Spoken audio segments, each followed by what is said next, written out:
All right, so the next thing that we need to think about is how we find our absolute extrema. So thinking back to finding our extrema for single variable functions, we used the extreme value theorem, which stated that our function will attain both an absolute maximum and an absolute minimum for any closed bounded set S where our function is continuous. And so the same thing is true for functions of two variables. So we know that no matter what function we're handed, as long as it's continuous and we're looking at it on a closed and bounded set, we are always going to be able to find both an absolute maximum and an absolute minimum. And to do so, we are going to follow these 4 steps. So the first step, very similar to our relative extrema, we're just going to find all the critical points of f in our set S. And so that means that we're going to find those partial derivatives of our function and set each of them equal to 0 and solve that system of equations. But then step 2 is new. This is where we're actually going to consider all of the points on our boundary and find which of them are potentials of where we might have absolute extrema. So these could be boundary points, critical points, and any endpoints of our interval. Once we have found all of those points in step 1 and step 2, step 3 is where we're actually going to calculate the values of our function for each of those points. And then lastly, step 4, we are going to find or identify what's the highest value we can get from all those points, what's the lowest value. Well, the highest value is going to be the absolute maximum, and the lowest value is going to be the absolute minimum. So let's go ahead and practice this with an example. So here we're asked to find the absolute extrema of the function f of xy equals x squared plus xy plus y squared minus 6x plus 2 on the rectangular plate 0 less than or equal to x less than or equal to 5, negative 3 less than or equal to y less than or equal to 0. So very first, like I said, we are just going to find those critical points. And so we're finding those partial derivatives, so f sub x and f sub y. So first, f sub x, we get 2x plus y minus 6. For our partial derivative with respect to y, we get x plus 2y. And we have to set those equal to 0 and solve our system. So again, I'm going to go ahead and use substitution method, and I'm going to solve my second equation here for x. So here we end up getting x equals negative 2y. So plugging this negative 2y in for my x's that I have in this first equation, we end up getting 2 times negative 2y plus y minus 6 equals 0. Multiplying this out, we get negative 4y plus y minus 6 equals 0. Combining like terms, negative 3y minus 6 equals 0.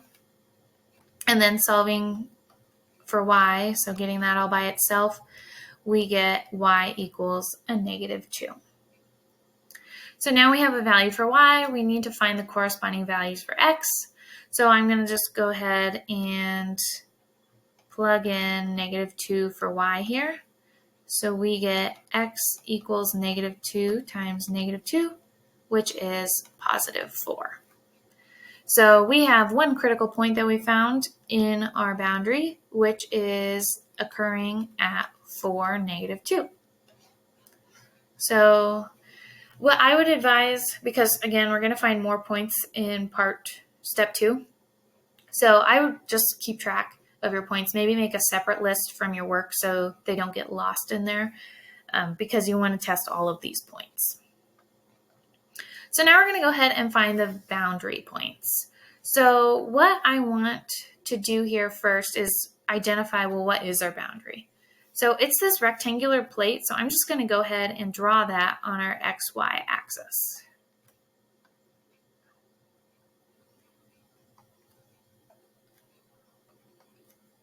So X can vary anywhere from 0 to 5, including those endpoints. So it can come from here to here. Sorry, let me use a darker color. And then Y can go from -3 to 0, including those boundaries. So Y can vary anywhere from here to here. So drawing our rectangle,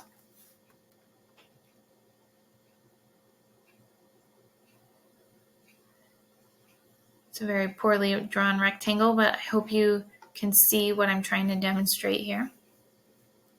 So when we're finding the boundary points, we need to consider all the boundaries of our interval. And so since our interval here is expressed as a rectangular plate, then we need to consider the top, the bottom, and both sides of our rectangle. Now, I'm going to go ahead and just demonstrate how we do this for 2 of the sides, and I'm going to challenge you to find the boundary points in the other 2 sides. So first, let's consider the left-hand side boundary. So in this case, if I'm anywhere on this left-hand side of my rectangle, X must be 0 because we're on the Y-axis.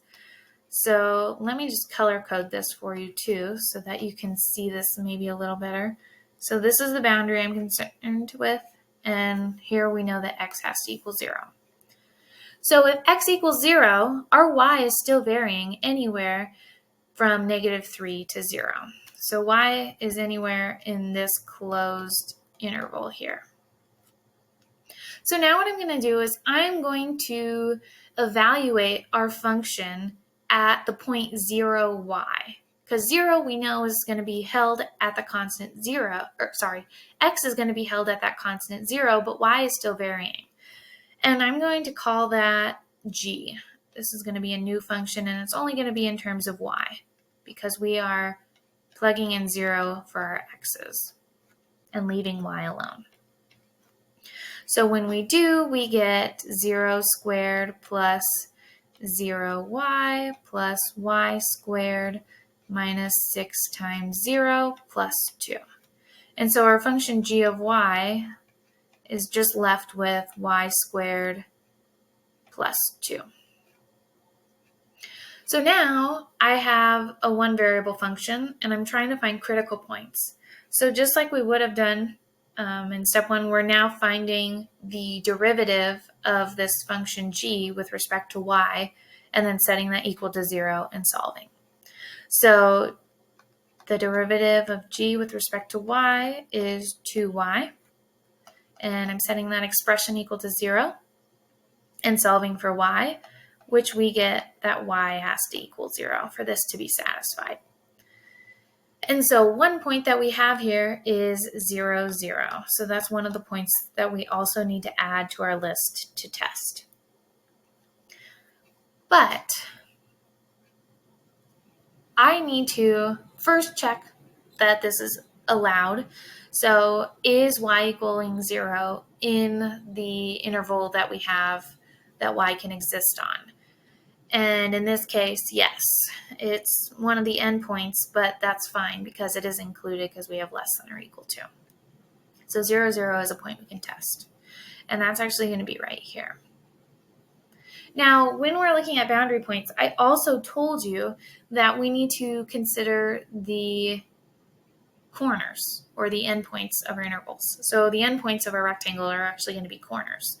So we've already considered this 0, 0. We found that through this process, but we are also going to have to consider our other corner on this side of our rectangle, which is going to be the point 0, -3. So here we have 2 points on this left-hand boundary that we're going to have to consider. And then the other boundary that I'll look at is the lower boundary.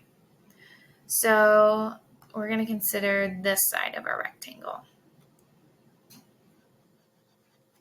And so for this side, that means that our y is the one that's remaining constant, and our y always has to be -3. And our x is varying. So our x can still exist anywhere from 0 to 5, inclusive. And so just like I did with my left-hand side boundary, I am now going to define a new equation or new function, h of x, where I am evaluating f, where x is still varying, but y is always -3. And so when I do, I get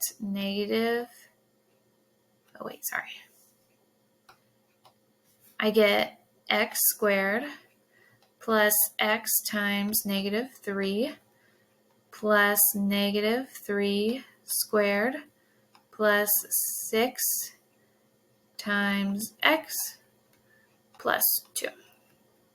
And so multiplying all this out, we get x squared minus 3x plus 9 plus 6x plus 2. Oops, I see I made a mistake. This should be a minus sign here.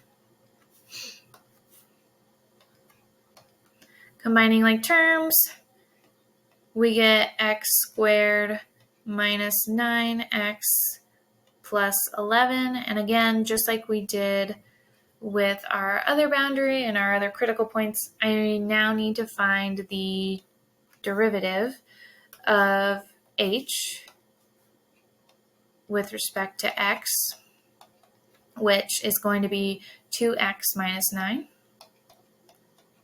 Set that equal to 0 and solve for x. We get that x equals 9/2. Now, again, we need to check, is this a valid point in the intervals that we're given? Which, x equaling 9/2, that's 4.5, which is in this interval 0 to 5. So we can test this point, which is 9/2, and that was when y was -3.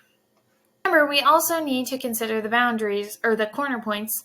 So we have already listed 0, -3 from our previous work, but we also need to list this corner here, which is 5, -3. So add that to our list of points to test. And again, I challenge you to do the upper hand boundary and the right hand side boundary. So if you do, pause the video and then you can check yourself in the next part. Okay, so I hope you tried that, and these should be all of the points that you found. A total of 8 critical points from parts 1 and 2 that we need to now evaluate our function at. So I actually went ahead and just listed those values for us to save a little bit of time, but I just want to emphasize that, remember, when you evaluate a function, you're just plugging in the x value for x and the y value for y and solving. And so now in this step 3, after we've evaluated, we now need to find what are the largest and the smallest values. And so if I look at this, in all of these values that we have, the largest is actually going to be 11. And how I'm going to write this out is, since this is our highest value, this is going to be where our absolute max is. So we have an absolute max of 11. So that's the value that our function is attaining. And this is occurring at our point 0, -3. And then we need to also find the smallest value, which, looking at our list, is going to be -10. And so how I would write this out is, now this is going to be our absolute minimum. And this is absolute min of -10. That's the value we get at our point for -2. And so here we have identified our absolute max and our absolute min. So one thing that I want to point out as you're working on identifying these extrema, whether it be absolute and relative, is make sure that you have your points that you need to test in a place where you're keeping track of them. They're not getting lost in your work, because otherwise you may miss something. And then also just remember that for finding our relative extrema, you only need to find the critical points within our interval, whereas for the absolute extrema, you need to consider those boundaries as well. So you have an extra step and a little bit more work to do. I wish you luck as you are finding your absolute and relative extrema, and I really hope you find this video helpful.